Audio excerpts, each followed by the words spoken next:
1 al 14.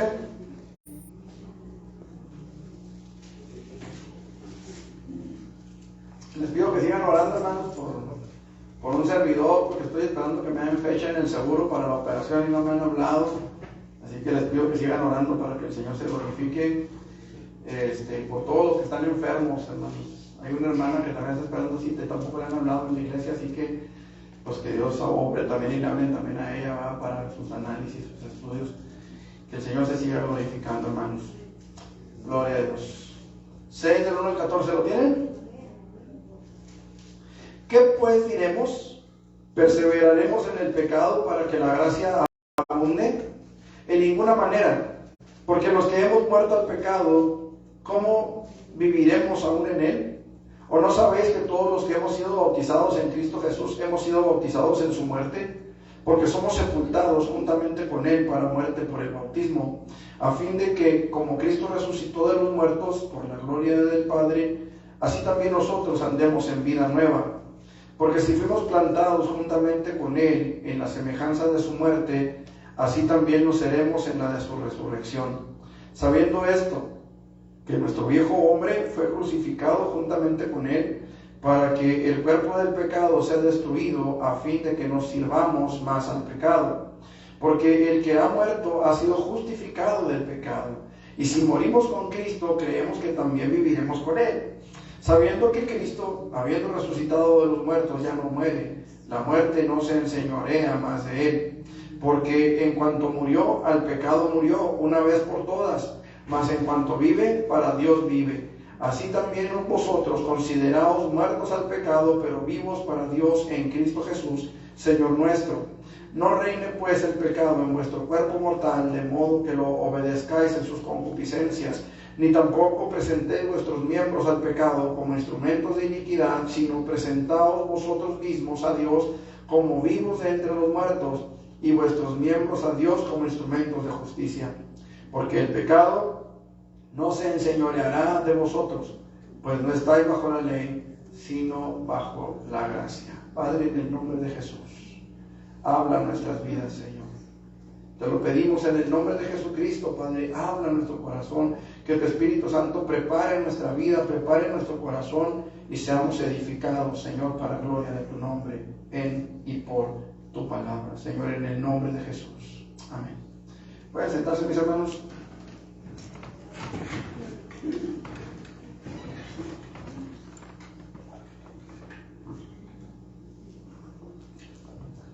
Hay una gran verdad, hermanos, que creo que pocos han entendido o hemos entendido. Cuando Dios sacó a Israel de Egipto, lo hizo con brazo poderoso, con mano fuerte, con mano extendida, dice la palabra del Señor. De hecho, los sacerdotes egipcios que copiaban las señales que Moisés hacía, ¿se acuerdan? Que no pudieron copiarlas todas. Llega un momento en el que ellos exclaman delante del faraón y le dicen: dedo de Dios es este. O sea, no es un truco, no es Moisés, no es la vara de Moisés, dedo de Dios es este. Y el tono en el que lo hacen, según comentan, es como si estuvieran diciendo: ¿qué tal si nos da con toda la mano? ¿Qué pasaría si Dios nos da con toda la mano? Esto es dedo de Dios. No podemos copiarlo. Miren, lo que Dios hizo, hermanos, es algo digno de recordar. Vemos películas, por ejemplo, caricaturas, no sé cuándo vieron El Príncipe de Egipto, por ejemplo, o Los 10 Mandamientos, que es una película antiquísima, ya viejísima, del siglo pasado. Bueno, también creo la del Príncipe de Egipto, también es del siglo pasado, pero no me recuerdo muy bien. Pero la de Los 10 Mandamientos, donde sale el Gestón, ¿cómo se llama? Charlton Heston. En esa película vemos, hermanos, una semblanza, quizá no es todo el poder o toda la gloria de Dios que se mostró en esas plagas, pero nos damos una idea de lo que sucedió en Egipto para que el pueblo de Israel pudiera salir libre. El faraón, hermanos, se había endurecido de tal manera que no los quería dejar ir. Y venía una plaga y como que se medio quebrantaba el faraón y decía: sí, váyanse, pero cuando se quitaba la plaga decía: no se van. Y esto era una constante, hermanos, en ese tiempo de la esclavitud en Egipto. Llega el momento, hermanos, en el que no le queda de otra y el pueblo sale de la esclavitud. Ellos salen de Egipto, pero Egipto y la esclavitud no salieron de ellos. No sé si me explico. Dios, hermanos amados, batalló más para sacar a Egipto de Israel que para sacar a Israel de Egipto. Esto, hermanos, ha sido una constante. Siempre, hermanos amados, Dios ha batallado menos para sacar a su pueblo de la esclavitud que para sacar la esclavitud de su pueblo. Hoy en nuestros días, hermanos, vemos una iglesia tibia, vemos una iglesia que está entre que sí, que no, como decía mi mamá, entre azul y buenas noches. Y no hemos alcanzado todavía, hermanos, a entender la importancia que tiene el entender que somos libres por la gloria de Dios. Al fin el pueblo salió, al fin el pueblo se fue, pero ¿sabe qué? Extrañaban los ajos y las cebollas.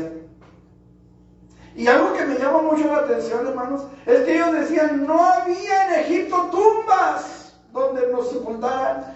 Fíjese qué tremendo, hermano. ¿Para quién son las tumbas?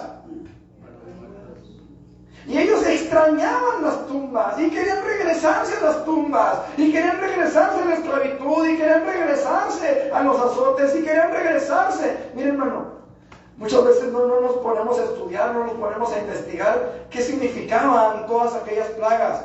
Pero la palabra del Señor nos habla, hermanos, de quemadura por quemadura y golpe por golpe. ¿Qué es eso? Hubo una de las plagas, granizo mezclado ¿con qué? Con fuego. Escuche, hermano, porque muchos se imaginan, ¿verdad?, las bolas de hielo cayendo y los relámpagos que provocaban el fuego. ¿Saben que eran pelotas de hielo forradas de fuego? ¿Quién puede hacer eso, hermanos? Si usted forra una pelota de hielo con fuego, o se derrite el hielo o se apaga el fuego, o las dos cosas.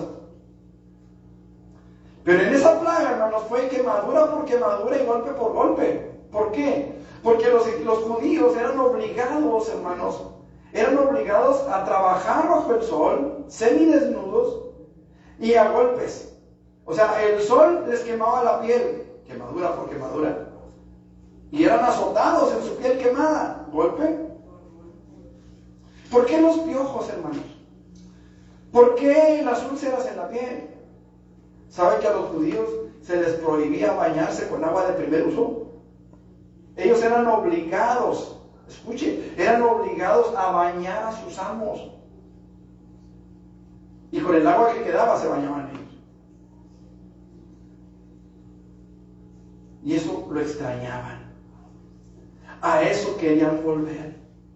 Los niños eran obligados a cosechar los frutos. Y pobres de ellos si se comían uno. Eran azotados, hermanos. Ahora, esto es importante que lo entendamos porque a eso querían ellos regresar, a eso querían ellos volver. Salieron de la esclavitud, pero la esclavitud no podía o no salía de ellos.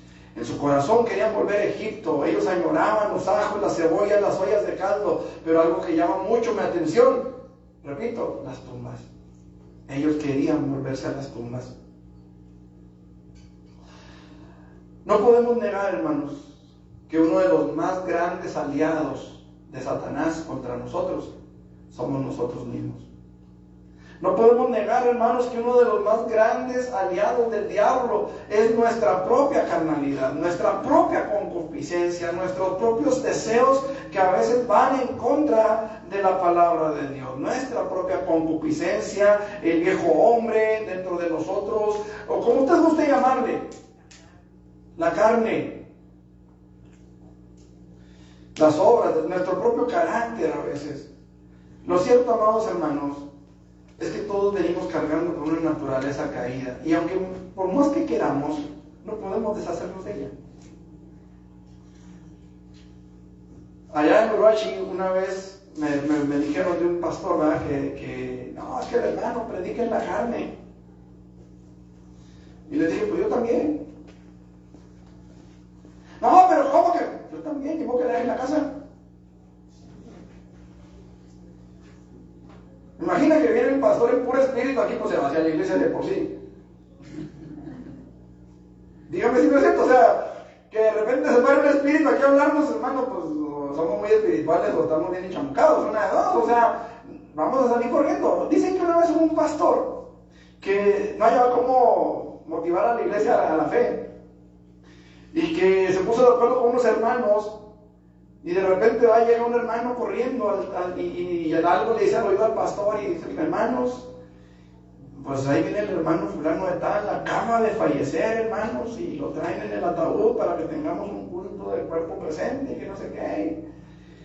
Y traen el cuerpo, traen el ataúd, lo ponen enfrente. Y dice: hermanos, yo creo que Dios puede levantar a los muertos, ¿cuántos lo creen? Y que no, que amén, y que no sé qué. Y vamos a orar, hermanos, y que se levante el muerto. Pues ya sabrá que se vació media iglesia. Ese es el cristianismo de nuestros tiempos, hermano. Nuestra vida en esta tierra, hermano. Todo lo que dure nuestra vida en esta tierra vamos a estar vinculados. Escuche lo que voy a decir. Vinculados a nuestra carne. Vinculados a nuestra concupiscencia. Por más que querramos y digamos: yo vivo en santidad y lo que usted quiera, hermano, siempre el diablo sabe cuál es nuestra pata de palo y por ahí nos va a estar pegando, aunque estemos consagrados al Señor. ¿Sí o no? Es que yo en otro tiempo, antes era bien villoso. Pues agárrese, porque el diablo lo va a atacar por ahí. Es que a mí me ha gustado, pues agárrese, porque por ahí va.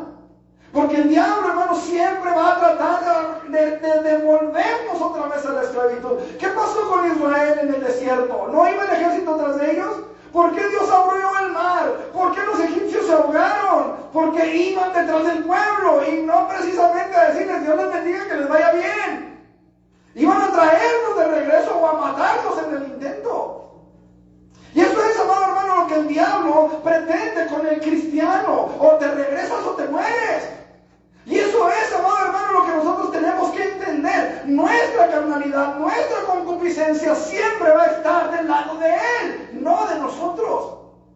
No sé si me estoy haciendo entender. Nosotros tenemos que entender, hermano, que si hay una debilidad en nosotros, el diablo la va a usar en contra de nosotros. No la va a usar, hermano, para animarnos a seguir en el camino de la fe. La va a usar para hacernos regresar, para derribarnos en el camino y para que no lleguemos a alcanzar las promesas que Dios tiene para nosotros. Mire, alguien dijo alguna vez: el viejo hombre no está muerto, está en coma. ¿Qué hace un doctor cuando tiene un paciente en coma? ¿Qué hace? ¿No está pendiente de él, tratando de sacarlo adelante, tratando de que regrese del coma? Si el viejo hombre está en coma, ¿qué cree que está haciendo el doctor Chapatín? ¿Qué cree que está haciendo el chamuco? Tratando de despertarlo. Cuando un paciente se les va en el quirófano, no traen hasta los esos desfibriladores. ¿Para qué? ¿Para acabarlo de matar? No, para reactivar el corazón y que esa persona vuelva a la vida otra vez. Hermano, si, mire, llámele como quiera a su pata de palo. Déjeme llamarle en este momento desfibrilador. El diablo va a traer ese desfibrilador y se lo va a poner en el corazón a usted, a su viejo hombre, para que su viejo hombre se levante. Hoy, hermanos amados, nosotros necesitamos considerarnos muertos al pecado. La palabra del Señor dice: si alguno está en Cristo, nueva criatura es. Las cosas viejas pasaron y todas son hechas nuevas. 2 Corintios 5:17.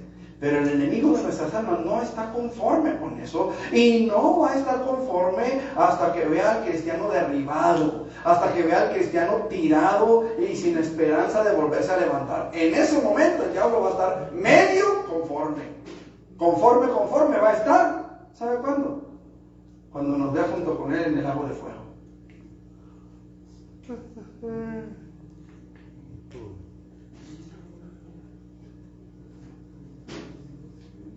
Ahí va a estar conforme. El tema de este mensaje es precisamente ese, hermano. consideramos muertos al pecado. Y quiero que entendamos esto, hermanos. Los creyentes que de verdad deseamos alcanzar la promesa de la vida eterna, debemos considerarnos muertos al pecado, pero vivos para Dios. Y quiero que, bajo esta tesis, pensando en esta premisa, yo los invito a que veamos, hermanos, algunas razones que nos dicen por qué es importante que los creyentes nos consideremos muertos al pecado. En primer lugar, versículo 12 que leímos, dice: no reine pues el pecado en vuestro cuerpo mortal, de modo que lo obedezcáis en sus concupiscencias. Esa es la primera razón por la que debemos considerarnos muertos al pecado, hermano, para que el pecado no reine más en nuestras vidas. Para que el pecado no reine más en nuestras vidas. Esto es a lo que Jesús se refería cuando Él dijo allá en el Evangelio, cuando Él dijo, que fue Lucas 9, cuando Él dijo: si alguno quiere venir en pos de mí, niéguese a sí mismo y tome su cruz y sígame. Lucas 9, 23. Lucas 9, 23, a ver si no estoy diciendo mentiras. ¿Qué dice? Y decía a todos: si alguno quiere venir en pos de mí, niéguese a sí mismo, tome su cruz cada día. Cada día, ahí es donde lo que faltaba. Tome su cruz cada día y sígame. Miren, hermanos, mucha gente piensa que cuando Jesús habló de tomar la cruz y seguirle cada día, Él se refería, hermanos, a soportar el dolor o la angustia que viene a la vida del hombre cada cierto tiempo. No se trata de eso. Mucha gente piensa: ay, es que mi cruz es mi hijo que no se quiere convertir, que no quiere vivir bien, que vive de una forma desordenada. Esa no es la cruz. Hay gente que piensa: es que mi cruz es mi marido, es que mi cruz es mi mujer, es mi suegra, es mi vecino. No, esa no es la cruz. La cruz a la que Jesús se refiere, hermanos, es precisamente a negarse a sí mismo. A que si yo sé que hay algo que me está causando mal espiritualmente, me aparte de eso y no permita que llegue a mi vida. Hermanos amados, nosotros necesitamos entender esto. Hay personas que piensan que es soportar al marido alcohólico, soportar a la mala mujer, soportar a los malos hijos. Hay quienes piensan, amado hermano, que llevar la cruz es soportar una enfermedad o un problema en el trabajo. No, amado hermano, lo cierto es que llevar la cruz es aceptar que somos pecadores, es aceptar que hemos sido regenerados, que hemos sido redimidos, pero nuestra carnalidad sigue estando en nosotros. O sea, no podemos negar eso. Hay gente, amado hermano, que lo va a negar. Hay gente que va a decir: no, yo desde que me convertí, bla, bla, bla, bla, bla. Pero lo cierto es que, amado hermano, una persona que ya no puede ser tentada entre la iglesia es porque ya está con el Señor. Mientras estemos en esta tierra, vamos a ser tentados, vamos a ser probados, vamos a ser confrontados con esta realidad. Y es algo que tenemos que entender, hermanos. Porque aquel creyente que no se da por muerto al pecado, aquel creyente que no se da por enterado de que ha muerto al pecado y que puede seguir siendo tentado, hermanos amados, va a caer, tarde que temprano va a caer. ¿Me explico? Tenemos que negarnos a nosotros mismos. Miren, hay personas que son alérgicos al marisco, por ejemplo. ¿Sí? A la nuez, al cacahuate, a los piquetes de abeja. Cuando una persona sabe que no puede comer cacahuate porque se le cierran las vías respiratorias, no sé exactamente qué sea en qué consista el padecimiento de la alergia al cacahuate o a los mariscos. Que de repente le salen ronchas, que le da mucho sarpullido, comezón, que aquí me pudo con la hermana, si me hace sin querer, sí que voy bien. Pero una persona que sabe que si come ciertos alimentos le van a causar daño y bastante daño, ¿qué hace? ¿Va a ir al restaurante de mariscos que está ahí No, ¿qué hace? Se abstiene. O sea, esa persona se da por muerto a los mariscos, ¿me explico? Ustedes no existen para mí, no existo para ustedes, punto. Igual el que no puede comer cacahuate, igual. El que no puede comer nuez, igual. ¿Por qué? Porque sabe que le va a causar un daño. Ahora escuche esto, porque por ejemplo, a mí, yo no soy alérgico a los mariscos, gracias a Dios. Lo que no tienes para comprarlos. pero alérgico no soy. ¿Me explico? Puedo comer un camarón, o sea, un pescado, un pulpo, un gallo de hacha, ¿cómo se llama eso? Que me gustan mucho los aguajiles. Digo, me gusta mucho, pero uno cada año. ¿Cuál es el punto, hermanos? Que a lo mejor alguien no va a decir, no, ¿sabe qué? Yo no puedo comer marisco. Yo le voy a decir, pero sí, a mí no me hace daño. Ahora, eso puede ser quizá en apariencia. Yo no sé los efectos que pueda tener realmente un caldo de esos en mi organismo. O sea, yo no sé cómo afecta mis riñones, mi hígado, mi corazón, mi páncreas, no sé. Yo puedo pensar que no me hace daño. Y eso no quiere decir que así sea. No sé si me estoy explicando. Miren, hay personas que van a decir, no, una cerveza, dos, a mí no me hace daño. Y probablemente, físicamente, no. O sea, a primera vista quizá no, pero espiritualmente, en el alma, hay un estrago que se hace. Hay un daño que no se ve, que no se alcanza a percibir. No sé si me estoy explicando. No lo alcanzo a percibir. A lo mejor yo me como un caldo de mariscos y en mi físico, en mi cuerpo, yo no alcanzo a percibir que se me subió el colesterol. Yo no lo alcanzo a percibir. Pero mi organismo sí está percibiendo eso en mi interior. Sí está viendo algo aunque yo físicamente no lo sienta. Mire, hay personas que están enfermas de los riñones, por ejemplo. Y algo que nos explicaban los nefrólogos que hemos visto es que usted puede estar enfermo de los riñones y no darse cuenta y morirse ni cuenta darse de que está enfermo de los riñones. Y usted puede vivir su vida comiendo y bebiendo cosas que dañan los riñones y usted ni cuenta de que está enfermo. Qué tremendo es que esa enfermedad de los riñones. Usted puede morirse, hermano, y no darse cuenta que jamás que estuvo enfermo de los riñones, morirse de un paro cardíaco y nunca se dio cuenta que está enfermo de los riñones.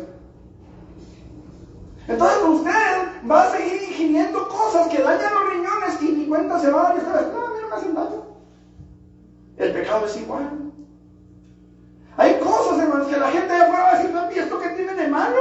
Tú puedes hacer lo que tú quieras con tu vida, es tu vida. Sí, a él aparentemente no le hace daño, pero espiritualmente su alma se está carcomiendo por una gangrena llamada pecado que no se ha dado cuenta que está ahí. Pero usted y yo sí. Usted y yo sabemos el daño que nos puede hacer el pecado y tenemos que apartarnos de eso, tenemos que darnos por muertos al pecado. ¿Me estoy explicando? Tengo que apartar, eso es tomar mi cruz cada día, porque cada día el diablo va a venir a tentar mi vida, cada día el diablo va a venir a tentar mi corazón, cada día el diablo va a venir a hacerme caer, va a venir a hacerme volver a mi esclavitud en Egipto. ¿Sí me estoy haciendo entender? Entonces es importante que entendamos esta verdad. Es importante que entendamos esta verdad. Pablo en algún momento de su vida dijo, con Cristo estoy juntamente crucificado y ya no vivo yo, mas vive Cristo en mí, y lo que ahora vivo en la carne lo vivo en la fe del Hijo de Dios, el cual me amó y se entregó a sí mismo por mí. Gálatas 2:20. Entonces, esto es, hermanos, lo que significa el morir al pecado. ¿Qué significa lo que Pablo estaba diciendo? Que Pablo entendió que no podía seguir dejando que el pecado gobernara su vida, que el pecado se enseñoreara de él. Pablo entendió que aunque para otros el participar de un pecado no era dañino para sus vidas, para él sí lo era. Pablo dijo, todo me es lícito, pero no todo me conviene. Todo me es lícito, pero no todo me edifica. Ahora me llama la atención esa palabra lícito. ¿Qué significa lícito?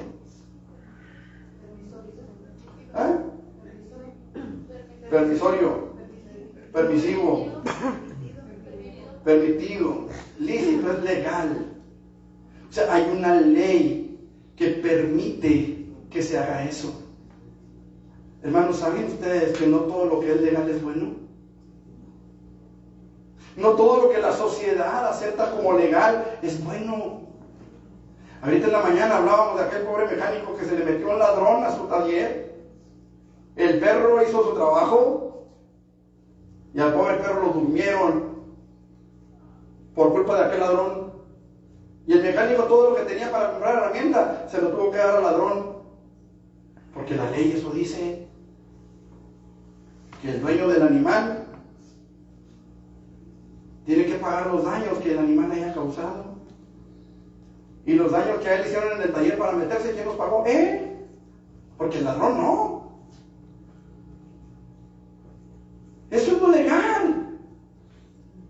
Escuche, hermano, porque decíamos esta mañana también, ¿verdad? En un caso de defensa personal, para que usted pueda alegar defensa propia, el ladrón o el criminal tiene que estar a 1 metro de usted y venir armado. Si el criminal no está a 1 metro de usted y no está armado, y usted se defiende, usted va a la cárcel o paga los daños. Así es lo legal. Entonces no todo lo legal es bueno. Pablo decía, todo me es legal, pero no todo me conviene. Todo me es legal, pero no todo me edifica. Yo tengo que saber qué es lo que va a edificar mi vida. Yo tengo que saber qué es lo que me va a provocar o a proveer un provecho espiritual. Y lo demás, desecharlo. ¿Me explico? Escudriña las cosas y retén lo bueno. Eso es lo que nosotros necesitamos hacer. Una persona que quiere cuidar su cuerpo va a abstenerse de ciertos alimentos, va a abstenerse de ciertas bebidas que sabe que causan un mal para su cuerpo. Pero una persona que piensa que no le afecta, que no le daña, me llama mucho la atención, por ejemplo, los médicos. Los médicos saben que el cigarro causa por lo menos que 16 enfermedades, tengo yo entendido. Por lo menos 16. Y me llama la atención que hay médicos que cigarro tras cigarro. Y son médicos, y saben, y conocen. Pero hay una... Estaba yo leyendo, y aquí está nuestra hermana Gaby que me sacará de dudas. Sí, es que también lo leyó, ¿no? Hay un gen, me parece, una neurona, que impide que a nuestro corazón o a nuestra mente lleguen pensamientos catastróficos en lo personal. Es decir, a todo mundo lo pueden atropellar menos a mí. Todo el mundo puede ser asaltado menos yo. Todo el mundo puede enfermarse de algo menos yo. Eso es algo que está en nuestro cerebro, hermanos. Es lo que nos ayuda para que el temor no nos impida hacer ciertas actividades. ¿Sí me explico? Una persona que se sube a un andamio, que se sube a una canastilla, no se sube pensando que se va a caer y que se va a matar en el trancazo. Si tuviera ese pensamiento, no se sube. ¿Me explico? Una persona que piensa que al cruzar la calle lo van a atropellar, pues no cruza. Ese pensamiento, hermanos, esa no sé si es un gen o neurona, no me acuerdo qué es, está en cada uno de nosotros. Así como está el instinto de conservación que pone ese temor en nosotros, está ese gen, esa sustancia, esa no sé qué sea, no me acuerdo el nombre, que impide que el temor nos paralice. ¿Sabe que eso está en nuestro espíritu, en nuestra mente, y eso gobierna nuestro espíritu de repente? Esto no es pecado, ¿qué me afecta esto? Una mentirita blanca, pues del color que la pinten. La Biblia dice que todos los mentirosos tendrán su parte en el agua, que con fuego y azufre. La puedes pintar arcoíris si quieres, ahora que está tan de moda. Pero esa mentirita piadosa te va a llevar al infierno, que no es nada piadoso. Tenemos que aprender, hermanos, a morir al pecado, a considerarnos muertos al pecado, porque todo nos es lícito, pero no todo nos conviene. En nuestros tiempos, hermanos, el pecado ha legalizado de tal manera, que escuche lo que le voy a decir. Hoy, cualquier niño, y luego mencionamos en otras ocasiones, tiene acceso a la pornografía, simple y sencillamente con ir a una tienda donde vendan el diario de hoy, donde vendan El Peso, ese mentado periódico que cualquier niño, y es más, ni siquiera necesita comprarlo. En la portada siempre viene una mujer desnuda o medio desnuda. Con que vaya a la tienda, ya está teniendo acceso, hermanos, a imágenes que se le van a grabar hasta por 10 años en su mente.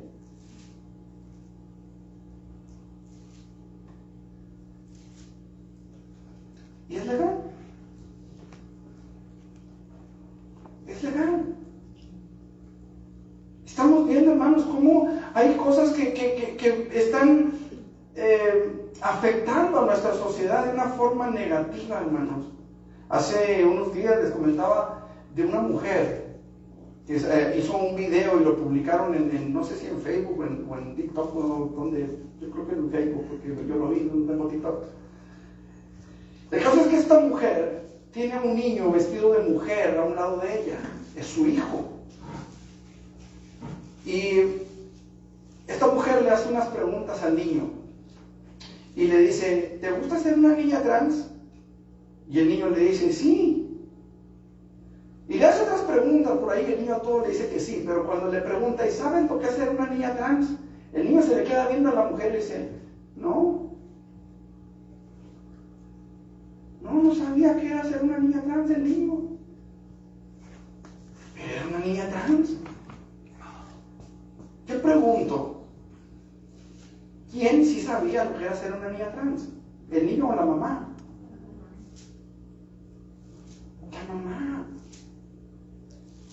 Y ella le dice, mira, un niño trans es una niña trans, dice, es una niña como tú, que nació en un cuerpo de niño, pero que es una niña y que no sé qué tanto. Ahí empieza ya a hacerle un coco wash al pobre niño. Y al rato, cuando el niño tenga sus 18 o 20 años o menos, que le empiecen a llamar la atención las otras niñas, va a decir, pues soy una niña trans lesbiana. Hace cosa de una semana, estaba viendo una noticia de una mujer, una joven nadadora. Y esta joven da un discurso y llora cuando está dando el discurso, se suelta llorando. Y dice, está hablando de una nadadora que se llama Lia Thomas. Y esta nadadora, hermanos, cuando era hombre, porque era hombre, andaba en el rango de los 500 mejores nadadores, el 508. O sea, estamos hablando de que para llegar al primero, pues le faltaban un montón. Pero se convierte en mujer trans y queda en primer lugar, hermanos, de la noche a la mañana. Primer lugar en natación. Y dice el reportaje que las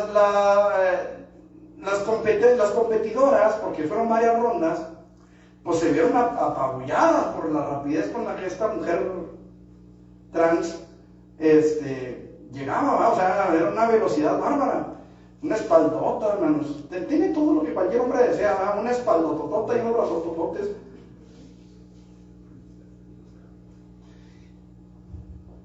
Y se da la competencia final, la gran final de la competencia, y queda exactamente empatado con la mujer de primer lugar, con la mujer. Y le dicen a la mujer, le dicen, ¿sabes qué? No te podemos dar a ti el trofeo, no te podemos dar a ti el primer lugar, se lo tenemos que dar a ella, porque hay que darle la fotografía de la inclusión. Y esta mujer lloraba, hermano. Decía, entonces, ¿qué oportunidades tenemos nosotras? Decía ella. Las que nacimos mujeres, ¿qué oportunidad tenemos contra estos? ¿Qué oportunidad tenemos? Tenemos una sociedad, hermano, totalmente desviada, totalmente confundida, es la palabra.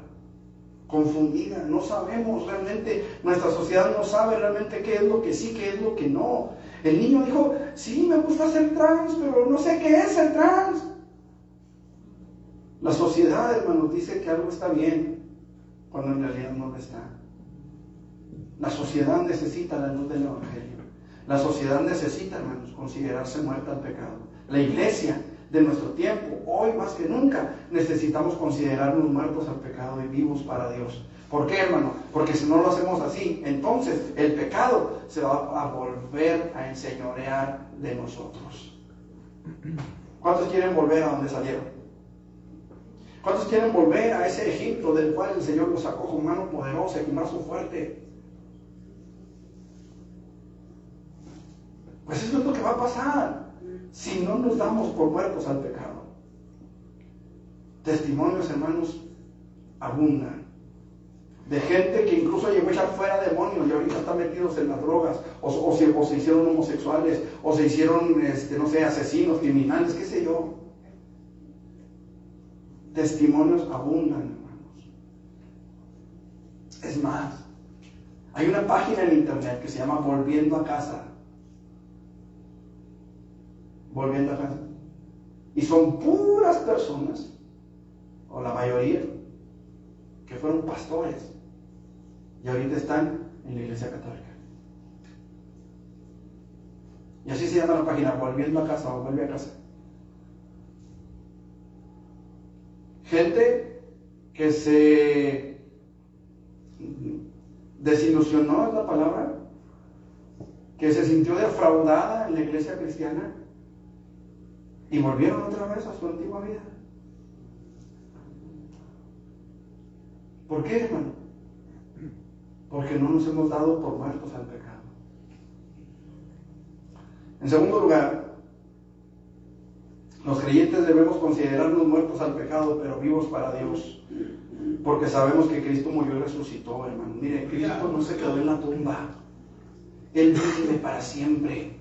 Y eso es algo que nosotros tenemos que entender. Romanos capítulo 6, versículos 9 al 10, dice la palabra del Señor: sabiendo que Cristo, habiendo resucitado de los muertos, ya no muere, la muerte no se enseñorea más de Él, porque en cuanto murió al pecado, murió una vez por todas, mas en cuanto vive, para Dios vive. Él resucitó, hermanos. Hay una alabanza antigua, no recuerdo muy bien la letra, pero de la parte que me acuerdo dice: porque vive Él, puedo vivir mañana. Porque vive Él, no hay temor. Porque yo sé que en sus manos tiene el futuro y en Él la vida vale la pena vivirse. Hermanos amados, estamos por celebrar lo que se conoce como la Semana Santa, o en el caso de los judíos, la Pascua. En esta fiesta, hermanos, los judíos celebraban la liberación de Egipto. Nosotros celebramos que Cristo vive y que por su vida nosotros tendremos vida, que por su muerte tenemos el perdón de nuestros pecados, que por su sangre fuimos comprados, amado hermano, y pagado el precio, nosotros tenemos libertad. Ellos celebran su libertad con una cena especial, la cena del Cordero asado. Nosotros, hermano, deberíamos celebrar la liberación de nuestros pecados por la sangre del Cordero. Él vive para siempre. Él vive en nuestros corazones. Él vive y está sentado a la diestra del poder de Dios. Él vive, hermanos amados. Nosotros necesitamos entender el precio de nuestros pecados. Ya fue pagado. De Jesús se burlaron. De Jesús, amado hermano, a Él lo escupieron, lo azotaron. A Él lo clavaron en una cruz. Él fue humillado a lo sumo, escupido, azotado. Se burlaron tanto como pudieron de Él. Y al final, mientras Él moría en esa terrible cruz, Él dijo: Padre, perdónalos. Ellos no saben lo que hacen. Jesús entregó su vida, hermanos, por nosotros, en medio de los dolores y sufrimientos más terribles que usted se pueda imaginar. Fue bajado de la cruz, lo pusieron en un sepulcro sin siquiera preparar su cuerpo para eso. No había tiempo para ello. Después, el primer día de la semana, 3 días después de la muerte, el primer día de la semana, unas mujeres vinieron a la tumba para preparar su cuerpo. Traían árboles, mirras, las hierbas aromáticas que les ponían a los cuerpos. Venían a preparar el cuerpo. Pero había sucedido algo raro. La piedra de la cueva estaba movida. Los soldados estaban muertos de miedo, tirados en el piso. Y un ángel estaba sentado sobre la piedra. Pero Jesús no estaba. Solamente estaban los lienzos con los que habían cubierto su cuerpo. Pero Él no estaba. Y las mujeres se espantaron. Y dijeron: ¿qué pasa? ¿Qué es esto? Y de pronto, a una de ellas el Señor se le aparece vivo.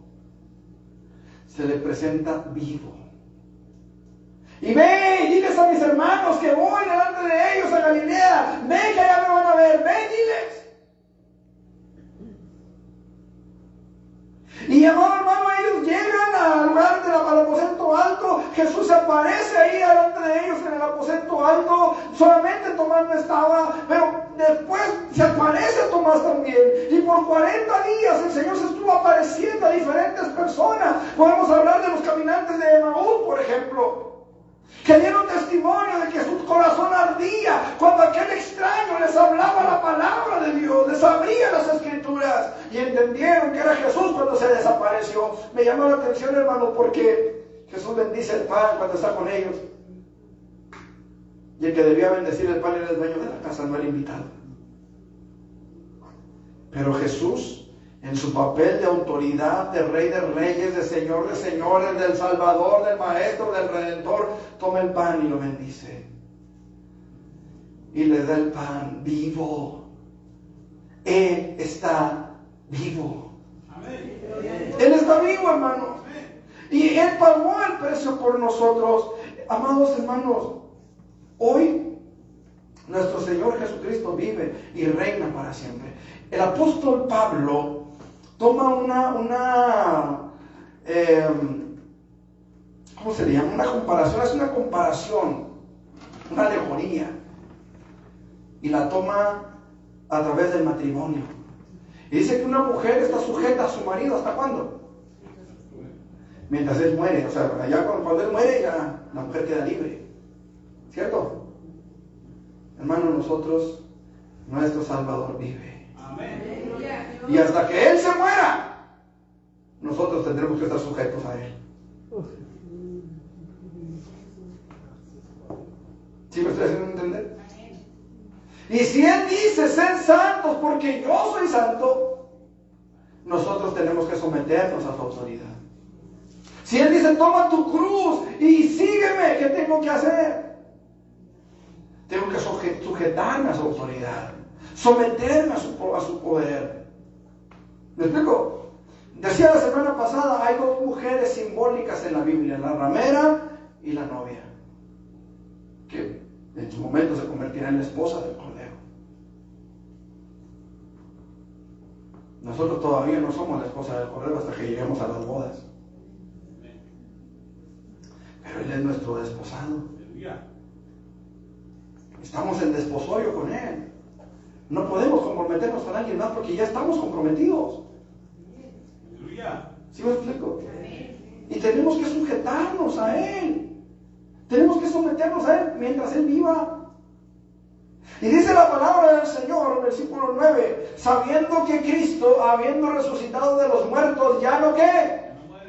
Ya no muere. Y si nuestro amado no ha de morir, entonces nosotros deberemos estar sujetos a su voluntad hasta que Él venga por nosotros y seamos llevados a su presencia y estemos con Él para siempre. Esta, amado hermano, es una gran bendición que nosotros podemos y debemos esperar. El ser llevados por Él a su presencia, el ser arrebatados por su gracia. El Señor vive y porque Él vive, nosotros tenemos que estarle sujetos. Soy, amado hermano, soy su hijo. Amén.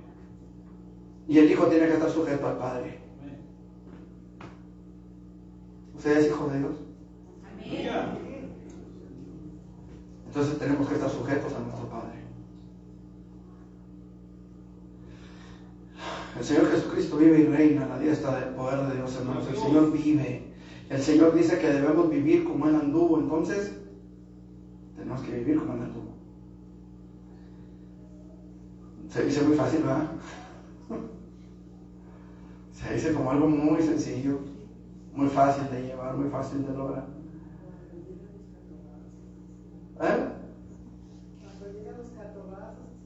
Sí, yo tenía unos guantes cuando trabajaba en la moto. Y cuando los compré, yo buscaba guantes que fueran impermeables. Porque cuando yo trabajaba con papeles, yo llevaba documentos, todas partes eran puros documentos. Yo necesitaba traer las manos secas cuando llovía. Y en tiempo de frío, pues necesitaba los guantes calientitos. Y yo no sé por qué todos los guantes que compraba eran impermeables hasta que empezaba a llover. Ya nomás empezaba a llover y se les quitaba el impermeable. Yo no sé por qué. Me los tenía muy caros a veces. Nomás empezaba a llover y se les quitaba el impermeable. Poner las manos todas mojadas y con el frío se siente bien suave. Jesús dijo: llevad mi yugo sobre vosotros. Aleluya. Y aprended de mí, que soy manso y humilde de corazón, y hallaréis descanso para vuestras almas. Aprended de mí. Llevad mi yugo. ¿Saben lo que es el yugo? ¿Sí saben lo que es un yugo? Era un palo de madera, obviamente, un poste de madera, que llevaba una especie como de U. Bueno, eran dos, en realidad dos U's. Esas se ponían en el cogote del buey y en el cogote de un becerro. La idea era que el buey, que ya sabía trabajar la tierra, que ya tenía experiencia, que ya sabía de qué se trataba, enseñara al becerro.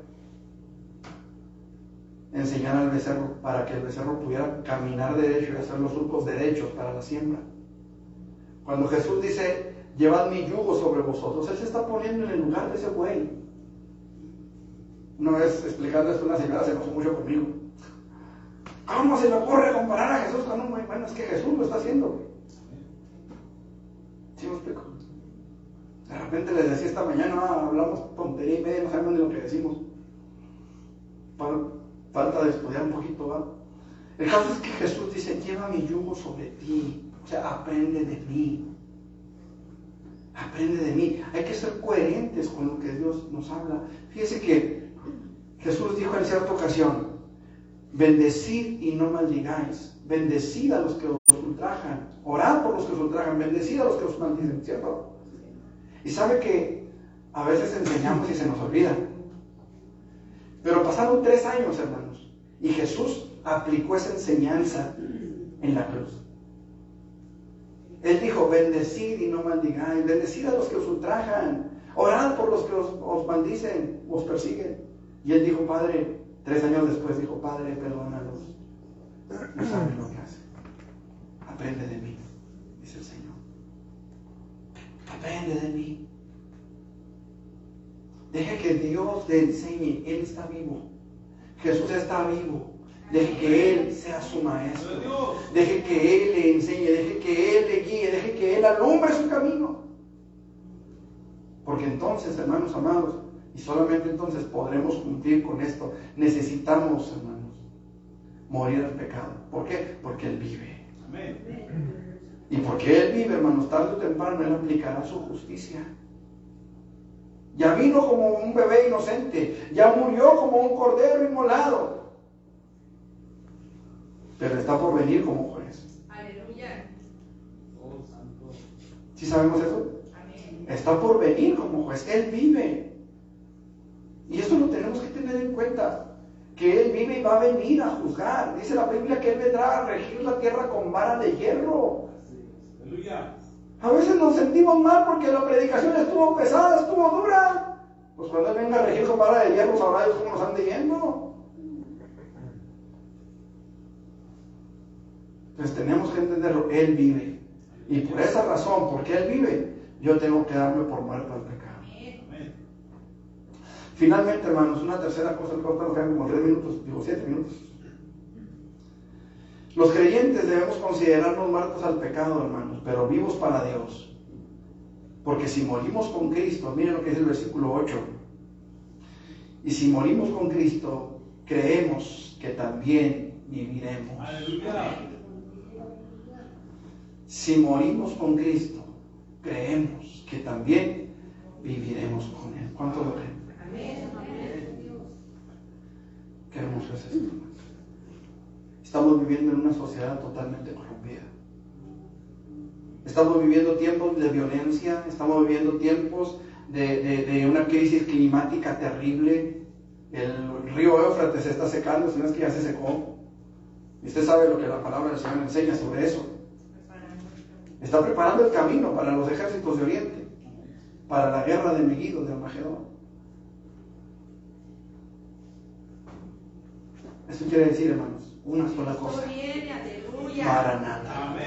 Aleluya. El Señor está por venir por su iglesia. El Señor está por venir por nosotros. Y nosotros tenemos la necesidad, escuche, la necesidad de estar preparados, de estar prevenidos para cuando esto suceda. No podemos descuidar nuestra vida espiritual. La palabra del Señor dice, el Señor mismo con voz de mando, con voz de arcángel y con trompeta de Dios descenderá del cielo. Escuche, voz de mando, voz de arcángel, trompeta de Dios. Está hablando de señales, está hablando de una voz que resuena, que dice, Cristo viene. Estamos hablando, amado hermano, de señales que se están cumpliendo día a día. Se va cumpliendo la palabra que nos dice que el Señor Jesucristo viene por su pueblo. La palabra que nos dice que el Señor Jesucristo está a las puertas. Amado hermano, hoy más que nunca necesitamos como iglesia darnos por muertos al pecado, porque el dador de la vida viene a nuestra vida, viene por nosotros, viene a reclamar lo que es suyo, viene a reclamar lo que Él compró con su sangre, viene a reclamar aquello que Él limpió con su sangre, viene a reclamar aquello que es suyo por derecho, viene por usted y viene por mí. Es importante que entendamos eso. Necesitamos darnos por muertos al pecado. Necesitamos darnos por muertos a la concupiscencia de nuestra carne. Y entender que no es fácil, que habrá una lucha, que habrá una batalla fuerte por usted y por mí. Por su alma. Su alma es el premio. Su alma es el botín. Es importante que entienda eso. Que nuestra alma es el botín. Que el Señor viene por usted y por mí. Pero que tenemos que estar listos para irnos. Amén. Los creyentes, amado hermano, de nuestro tiempo, necesitamos entenderlo. Con voz de mando, con voz de mando, de arcángel y con trompeta de Dios. Aleluya. ¿Cuántos quisieran, hermanos, que el Señor les dijera, ¿sabes qué? Ya voy por ti. Amén. Si quisieran eso, ¿sabe que Apocalipsis nos lo está diciendo desde hace 2000 años? He aquí yo vengo pronto. Y mi galardón conmigo. Amén. Gloria a Dios. Retén lo que tienes. A veces yo me pongo a pensar en Ezequías, que se enfermó de muerte. Y el Señor tiene la delicadeza de decirle, prepara tu alma. Prepárate porque vengo por ti. Y aquel tremendo, en lugar de prepararse, pidió tiempo extra. Pidió tiempo extra y en ese tiempo extra se perdió. Pecó como nunca antes en todo el tiempo que había vivido. Y se perdió. No sé, no recuerdo si después fue restaurado o no. El caso es que Ezequías, hermanos, habiendo servido al Señor, después vivió 15 años perdido. Habiendo tenido la oportunidad y habiéndosele dicho, prepárate, ya te vas. Prepárate, vengo por ti, alístate. Habiendo tenido esa oportunidad, desperdició su vida. Hermanos, el Señor dice, he aquí, vengo pronto. Aleluya. Aleluya. Prepárate. Gloria a Dios. Prepárate porque Él viene pronto. Amén. Prepárate porque Él viene por ti. Amén. Y si estás preparado, te vas. Nos vamos. Amén. Pero si no, nos quedaremos cantando, me voy con Él, me voy con Él. Yo no me quedo, me voy con Él. Qué importante es, hermano, que entendamos esta premisa, esta necesidad de considerarnos muertos al pecado, pero vivos para nuestro Dios. Para que podamos presentar nuestros cuerpos en sacrificio vivo delante de Él. Para que podamos presentar nuestras vidas en alabanza delante de Él. Para que podamos darle a Él toda la gloria, la honra y la alabanza de vida a su nombre, sabiendo que nos vamos. Aleluya. Quizá por un poco más de tiempo tengamos que batallar, tengamos que sufrir, tengamos que luchar a veces contra nosotros mismos. Pero es importante que lo hagamos. Yo no digo que soy perfecto. Pablo decía, no que ya lo haya alcanzado, ni que ya sea perfecto, sino que prosigo. Extendiéndome a lo que está delante, prosigo a la meta, al premio del supremo llamamiento de Dios, a ver si logro así, a ver si logro conseguir aquello para lo cual fui asido por Cristo Jesús. Mientras estemos en esta tierra, será necesario entonces, hermanos, que busquemos el estar listos, busquemos el estar preparados, que nos neguemos a nosotros mismos. Negarse a sí mismo quiere decir que si hay algo que yo sé que me agrada, que me atrae, que me satisface, pero es pecado. Digo satisface entre comillas, porque el pecado siempre va a dejar el hueco ahí. Siempre va a dejar un hueco más grande que el que tratamos de llenar. Si yo sé que eso me va a separar de Dios, yo tengo que tomar la decisión. Porque Dios nos está diciendo en este momento lo que es bueno y lo que es malo. Dios nos está advirtiendo en este momento que Él viene por su iglesia, que Él vive y viene por nosotros. Y nos acaba de decir que el pecado trae consecuencias. Ahora la cosa es, ¿qué es lo que yo voy a hacer con esta información? ¿Qué es lo que yo voy a hacer ahora con lo que Dios me está diciendo?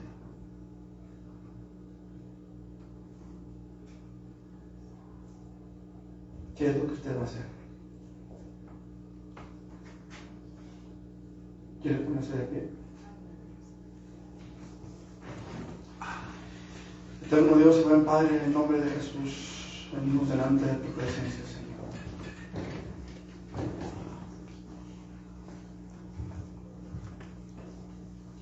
Queremos rogarte, Señor, que tu nombre sea glorificado en nuestras vidas. Queremos suplicarte, Señor, que tu Espíritu Santo venga sobre nosotros y nos ayudes, Padre, para que podamos verdaderamente buscar tu gracia, buscar tu santidad, Señor, y vivir conforme a tu voluntad. Ciertamente, Señor, todavía estamos muy ligados a nuestra carnalidad, a nuestra concupiscencia, Señor. Todavía de repente, Señor, el enemigo viene a traer pensamientos y deseos a nuestros corazones. Pero todavía hoy queremos irnos contigo. Todavía hoy, Señor, queremos estar en tu presencia en la eternidad. Y todavía hoy, Señor, queremos salir del Egipto en el que hemos vivido por tanto tiempo. Hoy queremos rogarte, Señor, que tu mano nos guíe, que tu luz nos alumbre, que tu poder nos lleve, Señor, de la mano. Y que podamos entender, Señor, la necesidad que tenemos de buscar tu presencia. Ayúdanos a darnos por muertos al pecado, Señor. Ayúdanos para que el pecado no se enseñoree más, nunca más de nosotros. Ayúdanos para que tu poder sea glorificado en nuestras vidas, Señor. En el nombre de Cristo Jesús, Padre. Me has tomado en tu brazo. Así venimos, Señor. Y me has dado. Aquí estamos en esta tarde, Señor. En tu amor. Orando de que no le permitas a la corporación de tu gracia, Señor. En el nombre de Jesús. Otra vez lo que has hecho por mí. Solo puedo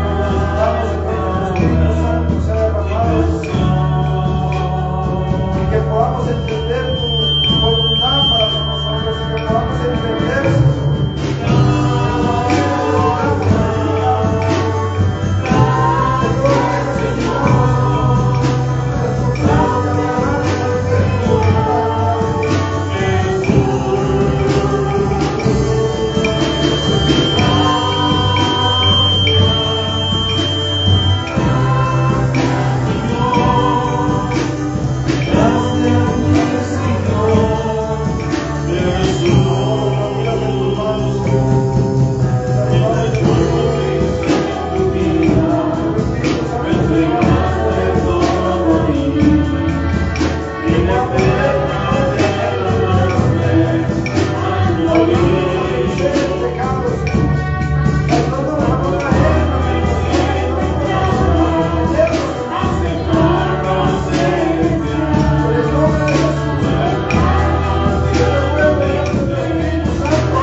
con otra cosa, aquí nos vemos con el favor de Dios a las 7 de la tarde.